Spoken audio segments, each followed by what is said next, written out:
Look around for a second. Really look. Not on the surface, deeper than that. Because the truth is, you're being lied to every single day.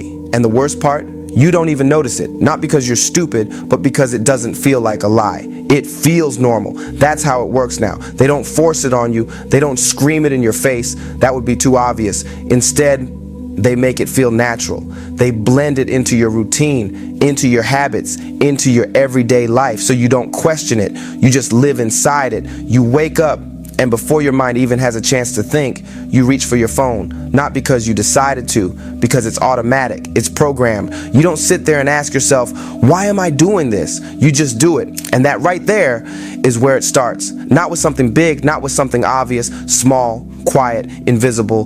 One action that feels harmless, one scroll, one video, one distraction, then another and another. And before you even realize it, your attention is gone. And attention is everything.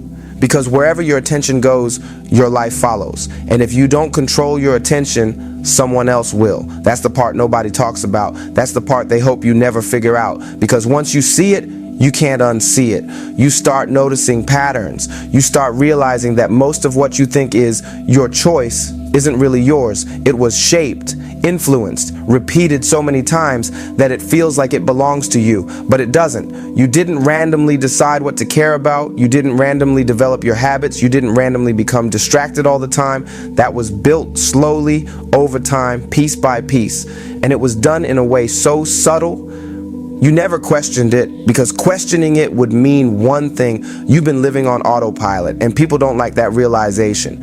It's uncomfortable. It messes with your identity, because if you're not in control, then who is? And that question right there is dangerous, not for you, for them. Because the moment you start asking real questions, the moment you stop reacting and start observing, the illusion starts to break.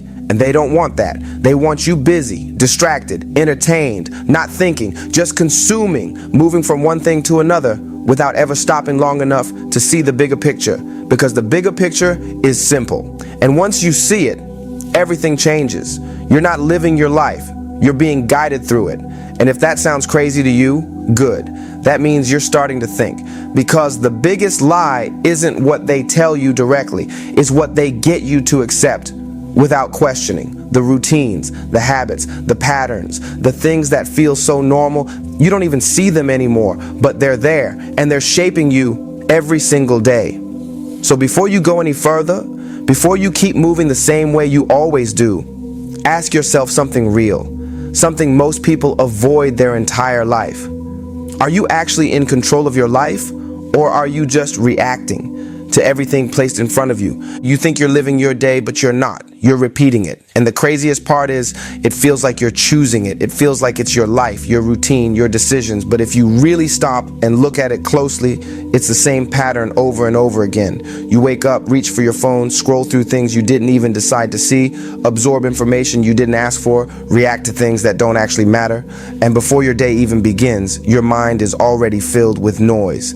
And you didn't question any of it, not once, because it feels normal. And that's the trap. It's not forced on you. It's built into you through repetition, through exposure, through habit, until it becomes automatic. And once something becomes automatic, you stop thinking about it. You stop questioning it. You just do it. And that's how your entire day gets programmed without you even realizing it. You move from one thing to another, not based on intention, but based on impulse. What feels easy, what feels quick, what gives you that small hit of stimulation. And over time, that becomes your default state. Reacting instead of choosing, consuming instead of creating, drifting instead of directing. And the more you live like that, the harder it becomes to even notice it, because your brain adapts. It gets used to the noise, the speed, the constant input, until silence feels uncomfortable, until doing nothing feels wrong, until being alone with your thoughts feels almost unbearable. And that's not an accident, that's conditioning. Because if you were able to sit in silence, if you were able to think clearly without interruption, you would start to see things differently. You would start to question your habits, your direction, your decisions. And that's exactly what this system avoids. It keeps you moving,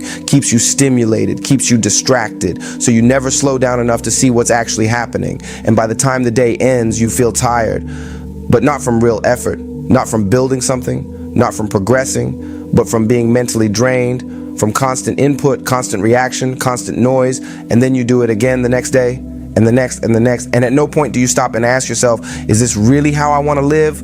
Or is this just what I got used to? Because there's a difference, a big one. And most people never see it. They confuse familiarity with choice. They think because something feels normal, it must be right. But normal doesn't mean good. Normal just means repeated. And if you repeat something long enough, it becomes your reality, whether you chose it or not. And that's how entire lives get shaped. Not by big decisions, but by small unconscious patterns that run every single day. And if you don't take control of those patterns, if you don't step back and actually observe what you're doing and why you're doing it, then you're not really living your life. You're just following a script that was written for you a long time ago, and you've been acting it out ever since without even knowing it. You don't even realize how deep you are in it because it doesn't feel like a trap. It feels like relief. It feels like something you deserve after a long day, after stress, after boredom, after anything really. And that's exactly why it works, because it hides itself as something harmless, something normal, something everyone does. You open your phone, you scroll, you watch, you tap, you switch, you refresh, and every single time you get a small hit, a small reward, something new, something different, something just interesting enough to keep you there. And your brain loves it, not because it's good for you, but because it's easy, because it requires nothing from you, no effort, no discipline, no patience, just instant stimulation over and over again. And the more you feed that cycle, the more your brain adapts to it. It starts expecting it, it starts needing it. And slowly, without even noticing, you lose your ability to focus on anything that doesn't give you that same quick reward. Things that take time, things that require effort, things that actually matter start to feel boring, heavy, difficult, not because they are, but because you've trained your brain to reject anything that doesn't give you instant satisfaction. And that's the real trap. It's not just that you're distracted, and it's that you're being rewired. Your attention span shrinks, your patience disappears, your tolerance for discomfort drops, and now everything that could move your life forward feels harder than it should, and everything that keeps you stuck feels easier than ever. And you think it's just you. You think you're lazy. You think you lack discipline. But what's really happening is deeper than that. Your brain has been conditioned to chase stimulation instead of purpose, to react instead of focus, to escape instead of build. And once that pattern is in place, it starts controlling your decisions without you even noticing. You reach for your phone without thinking. You avoid tasks without understanding why. You switch between things constantly because staying on one thing feels uncomfortable. And that discomfort is exactly what you've been trained to avoid at all costs. So you escape again and again and again. And every time you do it, you reinforce the cycle. You make it stronger. You make it harder to break. And the scariest part is, it doesn't feel like damage. It feels like normal life. It feels like everyone else is doing it, so it must be fine. But look closer. Look at the results. Look at the lack of focus, the lack of direction, the constant feeling of being busy, but not moving forward. That's not random. That's the outcome of a brain that's been overstimulated for too long and under-challenged for even longer. And until you see that clearly, until you understand that this isn't just a habit, but a system that's shaping how you think, how you feel, how you act, you'll keep falling into it. You'll keep giving away your attention, your time, your energy, without realizing that those are the most valuable things you have. And once they're gone for good. Distraction is no longer a problem. That's the real problem. It became normal. You walk outside, you sit in a room, you look around, and everyone is somewhere else. Not physically, mentally. People can't sit still anymore. They can't focus. They can't even be present for a few minutes without reaching for something to stimulate their mind. And nobody questions it. Nobody stops and says, this isn't right. Because when everyone is doing the same thing, it feels acceptable. It feels like that's just how life is now. But it's not how life is supposed to be. It's how people have been conditioned to live. There was a time when boredom meant something. It forced you to think. It pushed you to create, to move, to change something. Now boredom doesn't exist. The second it shows up, you kill it, you grab your phone, you open an app, you fill the silence instantly, and because of that, your mind never gets a break. It never resets. It never goes deep. You stay on the surface, jumping from one thing to another, never fully engaging with anything long enough to understand it or grow from it. And when distraction becomes your default state, focus starts to feel unnatural. Sitting down and working on something meaningful feels heavy. Staying consistent feels hard, not because it actually is, is, but because your brain is no longer used to it. It's used to speed, it's used to switching, it's used to constant input. So anything that requires stillness, patience, or discipline feels like resistance. That's how the standard drops, slowly, quietly, without anyone noticing. People stop expecting more from themselves. They stop pushing. They stop building. And instead, they settle into comfort, into distraction, into just getting through the day. And because it happens to everyone, nobody sees it as a problem. It becomes the culture, a culture where being distracted is normal, where being unfocused is accepted, where wasting time is expected. But normal doesn't mean right. It just means common. And if what's common is keeping you stuck, then following it is exactly what keeps you there. Because the truth is, the moment you accept distraction as normal, you stop fighting it. And the moment you stop fighting it, it takes over completely. So the real question is not whether distraction exists, it's whether you're willing to live like everyone else or step outside of that and take control of your attention again. Entertainment used to be something you chose. Now it's something you hide inside. That's the difference. It's no longer just about watching something or passing time. It's about escaping discomfort, escaping responsibility, escaping your own thoughts. Because the moment things get quiet, the moment there's nothing in front of you, something starts to come up. Thoughts you've been avoiding, questions you don't want to answer, a feeling that something isn't right. And instead of facing that, you reach for distraction. It's automatic. You don't even think about it. You just open something, anything, a video, a feed, a notification. It doesn't matter what it is as long as it fills the space, as long as it keeps you from having to sit with yourself. And over time, that becomes your way of dealing with everything. Stress, distract, boredom, distract, confusion, distract.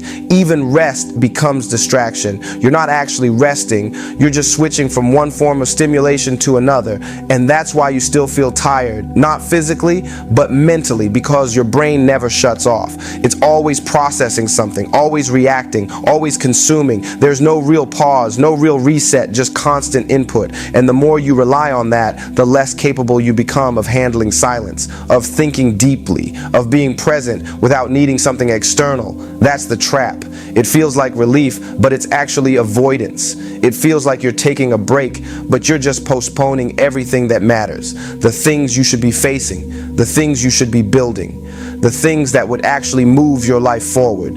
They get pushed aside again and again, not because you don't know they're important, but because they require effort, they require discomfort, and you've trained yourself to avoid that. So you stay in the cycle, consume, distract, repeat, day after day, and slowly, without realizing it, you lose the ability to sit with your own life. You lose clarity, you lose direction, you lose control, because instead of confronting reality, you keep escaping it. But here's the truth, you can't escape forever. Eventually, everything you avoid catches up, and when it does, it hits harder because you spent so long running from it. So the question becomes simple. Are you using entertainment or are you hiding inside it? Control doesn't look like it used to. There are no chains, no cages, no obvious restrictions. You're free to move, free to speak, free to choose. At least that's how it feels. But real control today isn't physical, it's mental, it's subtle, and because of that, it's far more effective. Because you don't resist it, you don't even see it. You don't need to be forced when you can be guided. You don't need to be stopped when you can be distracted. That's how it works now. Not by limiting your freedom, but by overwhelming it, giving you so many options, so much noise, so much constant input that you lose the ability to focus on anything that actually matters. You're not being held back. You're being pulled in every direction at the same time. And when your attention is scattered, your power disappears. Because attention is control, the ability to decide what you focus on, what you ignore, what you pursue. That's real power. But if your attention is constantly being interrupted, constantly being redirected, constantly being consumed by things you didn't choose with intention, then you're not in control anymore. Something else is. And the system doesn't need to tell you what to do. It just needs to shape what you see, shape what you think about, shape what feels important. Because once that's done, your actions follow automatically. You move in the direction of whatever holds your attention the longest. And if that attention is being controlled, then so are your decisions. That's why you feel mentally exhausted without doing anything meaningful. That's why you can spend hours busy, but end the day with nothing real to show for it, because your energy isn't being used and it's being drained small piece by small piece, click by click, scroll by scroll, until there's nothing left for the things that actually matter. And the craziest part is you're participating in it. You open the apps, you check the notifications, you switch between things, not because you have to, but because it's been built into your behavior, into your reflexes, into your daily rhythm. So it feels like choice, but it's not conscious choice, it's conditioned response. That's the difference. And once you see that, once you realize that your mind is constantly being pulled, shaped, influenced without you even noticing, you start to understand something deeper. This isn't random. This isn't accidental. This is a system that runs on your attention. And the more of it you give away, the less control you have over your own life. So the question is not whether control exists, it's whether you're aware of how it's happening while it's happening. You think you're choosing. That's the illusion. It feels like freedom. It feels like control. You open your phone, you pick what to watch, what to read, what to listen to. It all looks like your decision. But look closer. Look at how those options got in front of you in the first place.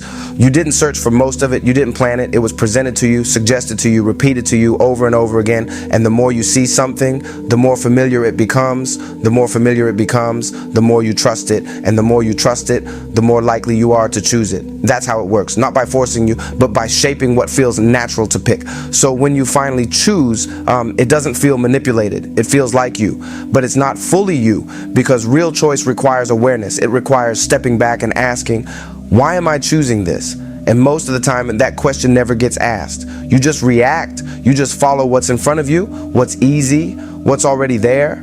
And over time, that becomes your pattern, your taste, your preferences, your identity. But those preferences didn't appear out of nowhere. They were built, influenced, reinforced, slowly, consistently, until they became part of you. That's the illusion. You think you're in control because you're not being stopped. But control isn't just about what you're allowed to do. It's about what you're guided to want. And if what you want is being shaped without your awareness, then your choices are not as free as you think. You scroll and you stop on certain things, not randomly, because something in you was trained to react to it. You click on certain ideas, certain lifestyles, certain ways of thinking, not because you explored everything and decided, but because those things were shown to you more, repeated more, made to feel more relevant. And once something feels relevant, it feels important. And once it feels important, it starts to influence how you think, how you act, how you see the world. That's how control works now. Quietly, indirectly, through exposure. And the danger is not that you have no choices. The danger is that you never question the choices you make. You accept them as yours without realizing how much they were shaped before you even saw them. So the real question isn't, can you choose? Of course you can. The real question is, are you choosing consciously? Or are you just selecting from what was already decided for you? Now comes the part most people don't want to hear, because up to this point, it's easy to blame everything outside of you. The system, the algorithms, the distractions, the constant noise, and yes, all of that is real. All of that plays a role, but none of it works without your participation. That's the uncomfortable truth. You're not just being influenced, you're cooperating with it every time you pick up your phone without thinking.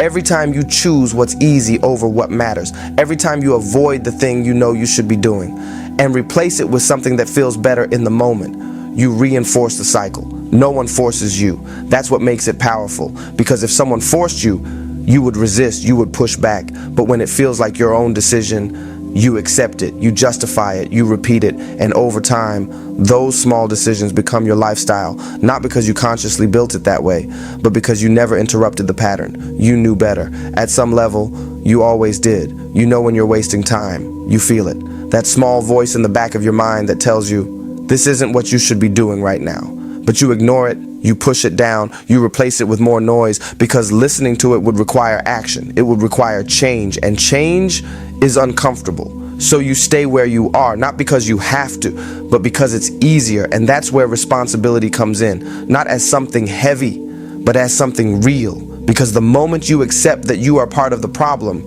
you also realize you can be part of the solution. But most people never get there. They stay stuck blaming everything outside of them, waiting for something to change, without changing anything themselves. And nothing happens, because nothing will happen until you do. That's the shift. The moment you stop seeing yourself as a victim of the system and start seeing yourself as someone who has been going along with it, not fully aware, not fully intentional, but still involved. And once you see that clearly, you can't go back, because now you know. Now you see the pattern. You see your role in it. You see how every small decision either feeds the cycle or breaks it. And that realization is uncomfortable. It strips away excuses. It removes the illusion that it's not your fault.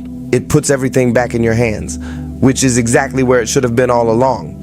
There comes a moment where something shifts. It's not loud, it's not dramatic, it's quiet, but it's real. You start to see things differently. The same habits, the same routines, the same distractions, but now you notice them. You catch yourself reaching for your phone. You catch yourself avoiding what matters. You catch yourself drifting instead of deciding. And for the first time, you don't ignore it. That's where it begins. Awareness. Because you can't change what you don't see. And most people never get here. They stay in the cycle because they never step outside of it long enough to observe it. But once you do, once you see your own patterns clearly, something inside you changes. You stop moving blindly. You start questioning, why am I doing this? Why does this feel automatic? Why do I keep choosing this when I know it leads nowhere? And those questions break the pattern. Not instantly, not perfectly, but they interrupt it. They create space between impulse and action. And in that space, you have something you didn't have before. Choice. Real choice. Not the illusion of it. Not the reaction-based decision, but conscious choice. That's power, because now you can pause. You can decide whether to follow the same path or do something different. And at first, it feels uncomfortable. It feels unnatural, because you're going against everything you've been repeating for so long. But that discomfort is not a bad sign. It's a signal. It means you're no longer operating on autopilot. You're waking up. And once that happens, you start reclaiming pieces of your life. Small at first. Your attention, your time, your focus. You start noticing how much you were giving away and how much you can take back. And the more you take back, the clearer things become. You start to see what actually matters, what's worth your energy, what's just noise, and slowly the cycle loses its grip, not because it disappeared, but because you stopped feeding it the same way. You're no longer reacting to everything placed in front of you. You're choosing what deserves your attention and what doesn't. And that changes everything, because your life is built on what you give your attention to. Every decision, every action, every direction, it all comes from there. So when you take control of that, you take control of your life. And most people will never do this. They'll stay distracted. They'll stay reactive. They'll stay inside the pattern, but you don't have to, because now you see it. And once you see it, the only question left is what you're going to do about it. This doesn't end with a big collapse. That's the truth most people don't understand. You're not going to wake up one day and suddenly feel like your life is gone. It doesn't work like that. It happens slowly, quietly, almost invisibly, day by day, piece by piece, moment by moment. You lose an hour here, another one there. You delay something today. You avoid something tomorrow. You tell yourself you'll start next week. And nothing feels urgent enough to change. Nothing feels serious enough to stop. So you keep going. And that's how it happens. Not through one big mistake, but through thousands of small ones that feel insignificant in the moment until they're not. Until one day, you look back and you see it. You see how much time passed. You see how many chances you ignored. You see how many times you knew what you should do and didn't do it. And that's when it hits. Not as motivation, not as inspiration, but as regret. And regret is heavy, because at that point you can't go back. You can't recover the time. You can't undo the patterns you repeated for years. You can only look at it and realize that you were there the whole time, watching it happen, and you didn't stop it. Not because you couldn't, but because you didn't. That's the danger. Not destruction, not failure, slow fading, becoming less focused, less driven, less aware, until one day you're just existing, going through the motions, doing what's in front of you, without direction, without urgency, without purpose. And the worst part is, it feels normal. That's how deep it goes. So this is the warning, not to scare you, not to impress you, but to make you see what's already happening. You are not out of time, but you are using it right now. Every second, every decision, every moment you choose distraction over direction, comfort over growth, reaction over intention. You are shaping your future, whether you admit it or not, and nobody is coming to interrupt that for you. Nobody is going to step in and force you to change. Nobody is going to save you from your own patterns. That part is on you. completely. So understand this clearly. You're not broken, you're not incapable, you're not behind, but you are distracted, and that distraction is costing you your life one moment at a time. So the question is simple. Are you going to keep living like this, knowing exactly where it leads, or are you finally going to take control and change it while you still can, then stop reacting and take your life back?